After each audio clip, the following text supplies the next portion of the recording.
good news is that the story of how America even got here is one of the most ridiculous winning streaks in human history. But the bad news is that every winning streak eventually ends. In 1776, the United States was not a superpower. It was barely a country. 3 million people, most of them farmers, scattered in a thin strip along the Atlantic coast. The rest of the continent belonged to bigger, meaner empires. Spain held Florida and the far west. France's shadow still hung over the Mississippi. And Britain, the country they were about to pick a fight with, owned the most powerful navy on the planet. Into that situation, 56 men signed a piece of paper that was, in plain legal terms, a group suicide. They pledged, and this is close to their actual wording, their lives, their fortunes, and their sacred honor. If the rebellion failed, that was not a poetic flourish. It was a promise to be hanged. And it very nearly did fail,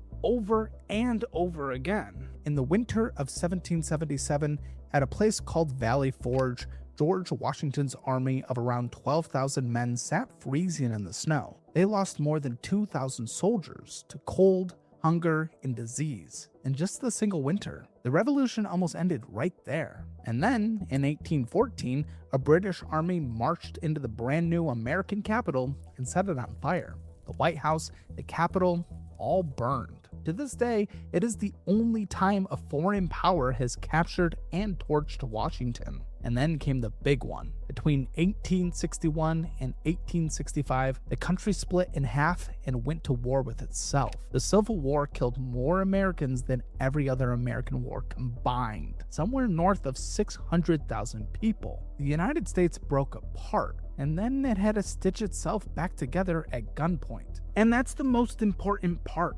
America has never been a safe bet. It has been a long shot from day one. A country that keeps walking right up to the edge of the cliff, leaning over, and then somehow not falling.